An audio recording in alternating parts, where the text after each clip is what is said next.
प्रेम से बोलिए छठी माता की जय। गुरु भाई बहना, मैं एक छठ माता की कथा सुनाने जा रही हूँ। इस कथा को पूरा सुनिए और रहस्य जानिए। जय छठी मैया। गुरु भाई बहना, एक किसान थे और किसान की पत्नी थी। उनका 2 बेटा थे और 2 बहू थी।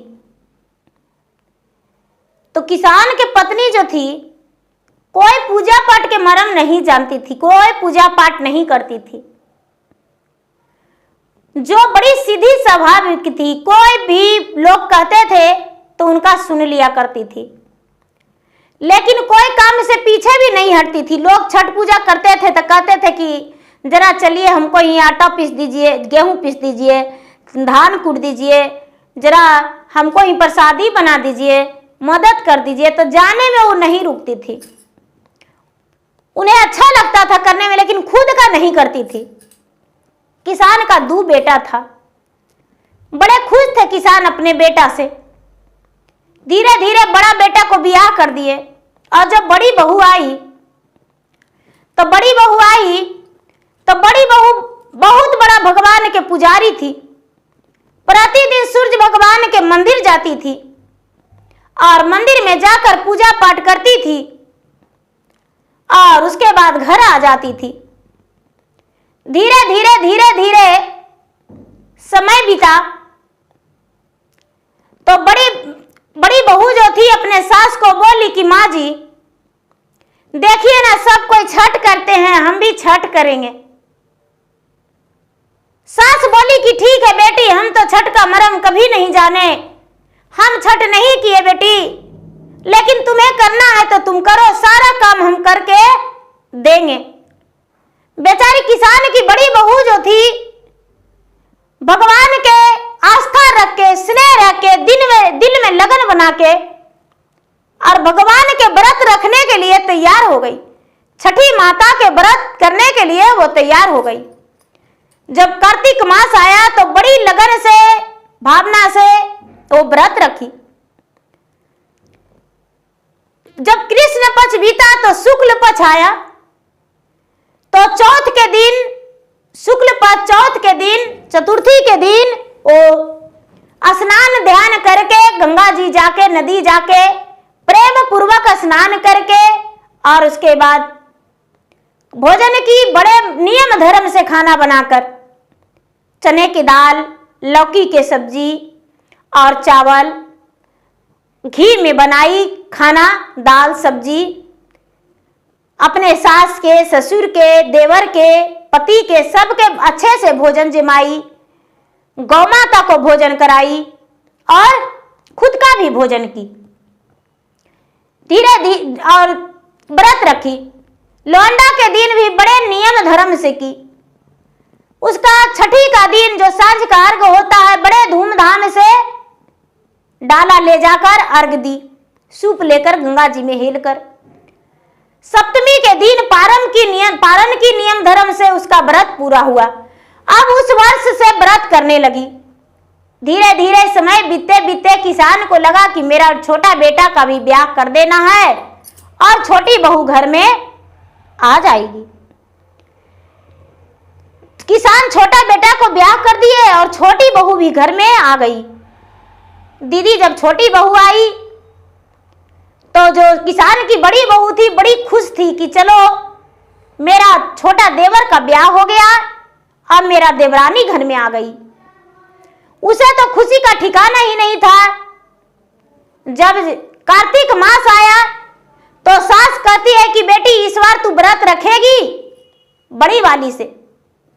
तो बड़ी वाली बोली कि माँ जी हम सारा दिन व्रत रखते हैं, तो क्या इस बार व्रत नहीं रखेंगे। उसका 2 पुत्र भी था, बड़ी वाली का 2 बच्चा भी था। हाँ माँ हम व्रत रखेंगे, छठ करेंगे माँ। ठीक है बेटी छठ करो। सास भी सीधी सादी थी, बड़ी बहू भी सीधी सादी थी। अब छोटी बहू को लगा कि अरे ये छठ करेगी तो पूरे महीना हमको लहसुन, प्याज, अंडा, मुर्गी खाना बंद रहेगा। ऐसे कैसे हो सकता है। हम प्रतिदिन अंडा मुर्गी सब खाते हैं, हम रोज चाट पकौड़ा खाते हैं और ये पूरा महीना मुझे खाना नहीं पड़ेगा? ऐसे नहीं हो सकता है। घर में साफ सफाई हो गया दीदी, कार्तिक महीना था, घर में तो साफ सफाई हो गया। अब छठ का जब पख चढ़ गया, कृष्णा पक्ष हट के शुक्ल पक्ष हिल गया, तो सास कहती है कि देखो बहू जरा नियम धर्म से खाना बनाना। छोटी वाली बोली कि हाँ माँ जी नियम धर्म से बनाएंगे। छोटी वाली क्या करती थी कि शाम के समय में अपने पति के साथ बाजार जाती थी और बाजार जाकर अंडे छोले पकोड़े सब कुछ खा लिया करती थी। घर में आती थी तो कोई बात नहीं। अब उसे जितना वो गलत काम करती थी उतना उसे ज्यादा प्रॉफिट होने लगा उसको, पति को। उसको पति कहते हैं कि जब से कार्तिक मास आया है, जब से तू चाट पकोड़े अंडे गुपचुप खाती हो, तो मेरा तो दुगना आमदनी हो रहा है बिजनेस में। छोटी वाली कहती है कि ये जी ऐसा बात है ना, तो आपके भाभी छठ करने वाली, हमें नहीं करेंगे, कुछ नहीं, हम ऐसा कर देंगे कि उसका व्रत भर नष्ट हो जाएगा और हम लोग तो बड़ा अमीर बन जाएंगे, व्रत उसको भर नष्ट होगा, मेरा क्या। कहते हैं ठीक है, सही कहती हो। दीदी छठ का नहाई खाई हुआ तो नहाई खाई तो बेचारी बड़े प्रेम से की, देवरानी भोजन बनाई। और भोजन की देवरानी अपना भोजन में लहसुन प्याज कूट काट के ले ली और भोजन कर ली। किसी को घर में पता नहीं चला। लोहंडा दिन था दीदी, तो लोहंडा भी बड़े प्रेम से की। अब पहला अर्घ सांझ वाला अर्घ था दीदी, तो सब लोग चल गए अर्घ देने। और जो बुढ़िया के किसान के छोटा वाला बेटा थे वो बाजार चल गए। और बाजार चल गए और जाके बाजार में बड़े प्रेम से मछली भुंजवाए।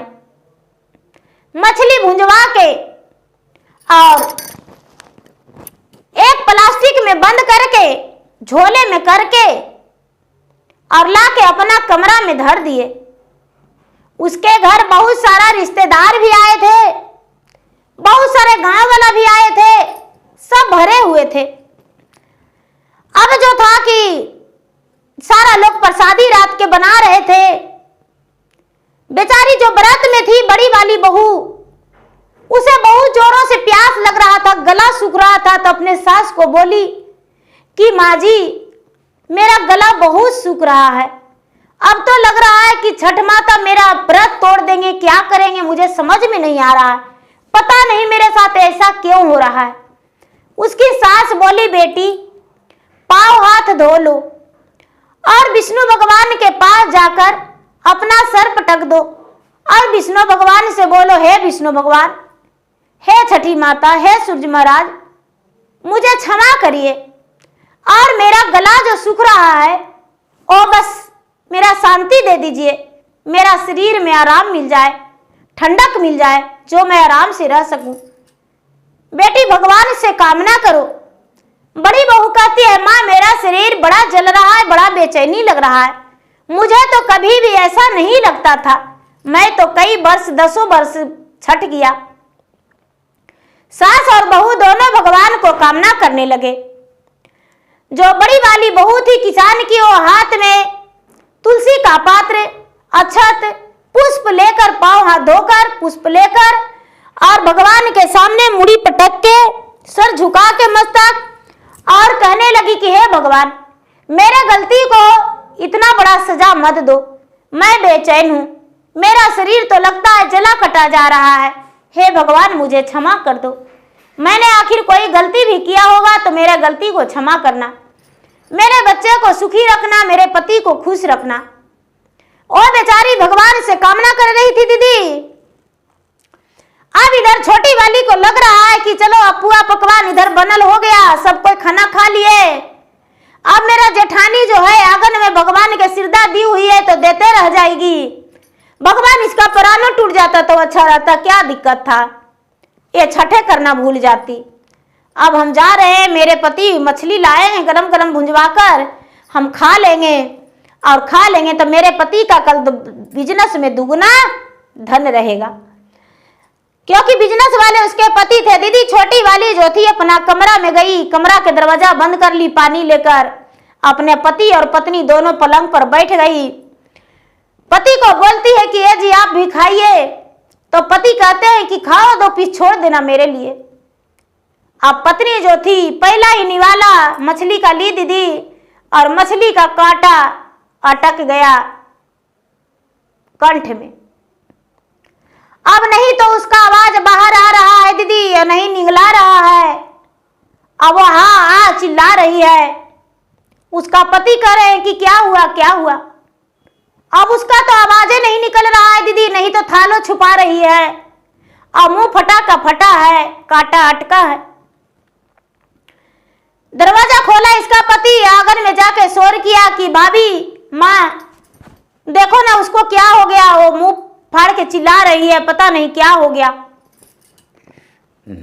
लोग आए तो देखते हैं कि छोटी बहू तो आहा बड़े प्रेम से मछली का पीस खा रही है। सारा लोग देखकर तो चकित हो गए, कहने लगे ये क्या, ये भोजन कैसा है।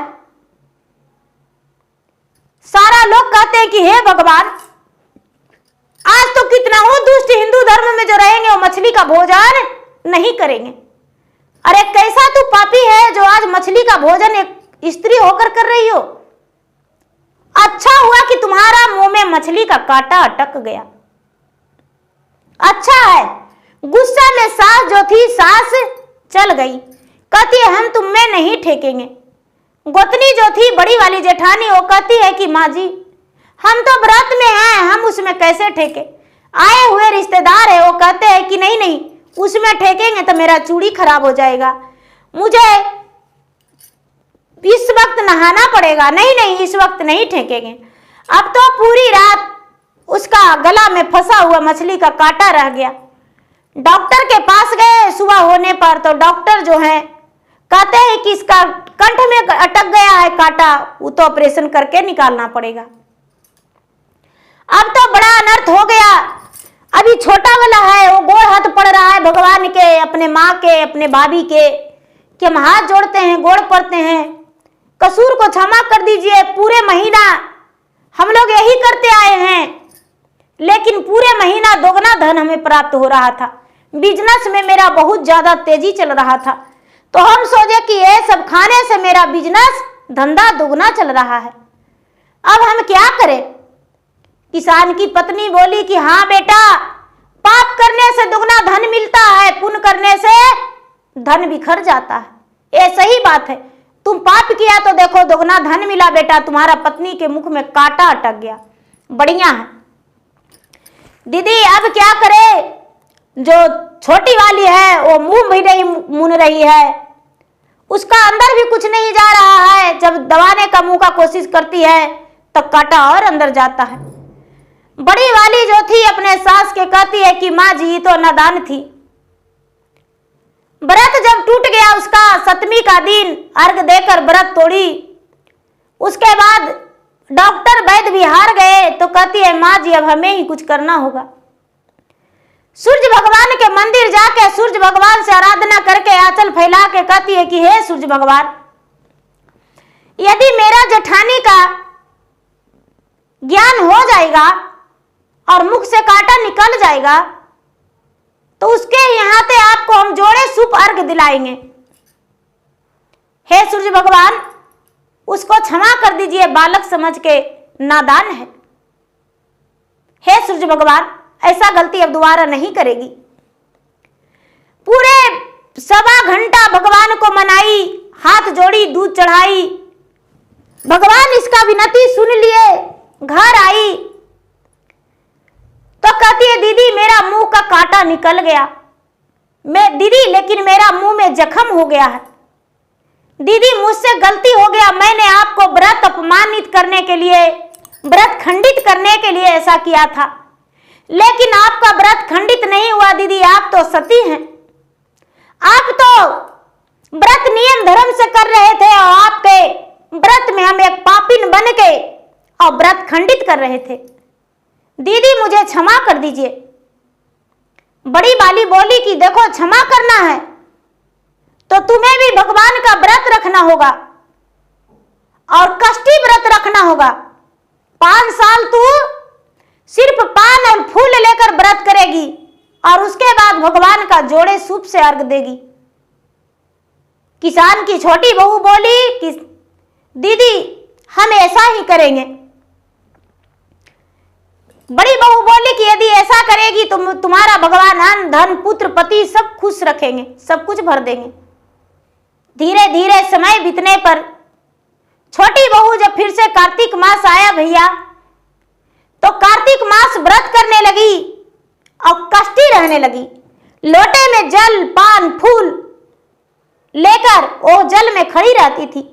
सबसे पहले गंगा के घाट पे जाती थी और सबसे पीछे जल में से निकल के और अपना व्रत तोड़ती थी। उसके बाद घर आती थी। धीरे धीरे लगातार 5 साल वो कष्टी व्रत रही। उसके बाद 6ठा साल में उसका जेठानी अपने ही हाथों उसका हाथ पे जोड़े सूप अर्घ उसका रखी, जोड़े सूप दी उसका हाथ पे, और देवरानी और जेठानी दोनों व्रत रखी और खुशी खुशी सूर्य भगवान को अर्घ दी। छोटी वाली को भी भगवान संतान सुख दिए, पति सुख दिए, धन सुख दिए। उसका जीवन में कोई दुख नहीं रहा।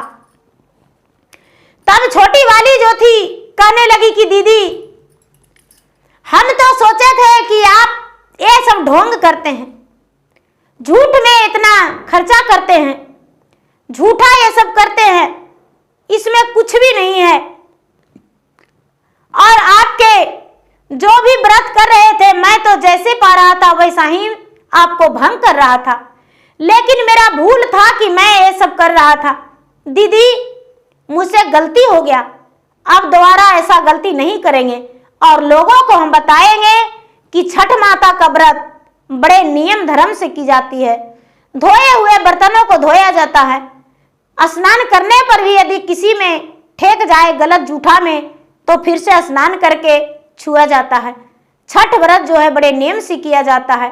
दीदी मुझे क्षमा कर दीजिए। जो जेठानी थी बोली कि क्षमा हम क्या, क्षमा तो भगवान करेंगे, तुम भली भांति रहोगी, खुश रहोगी, जीवन भर भगवान का कष्ट करना नहीं भूलना। छोटी वाली भी व्रत करने लगी। किसान और किसान की पत्नी दोनों इस दुनिया से चल बसे। देवरानी और जेठानी उम्र भर छठी माता का व्रत करते रह गई और जीवन में हर सुख पाई।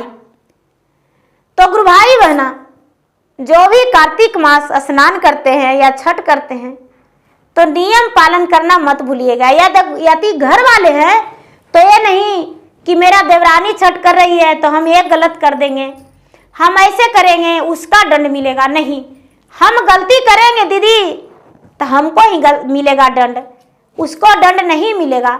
मेरा जेठानी छठ कर रही है तो हम गलत करेंगे तो उसको दंड मिलेगा। नहीं, हमको दंड मिलेगा क्योंकि गलत हम किए हैं और ऐसा खुद का हम देख चुके हैं।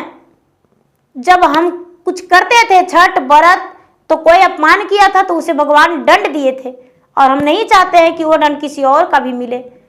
तो प्रेम से बोलिए छठ मैया की जय।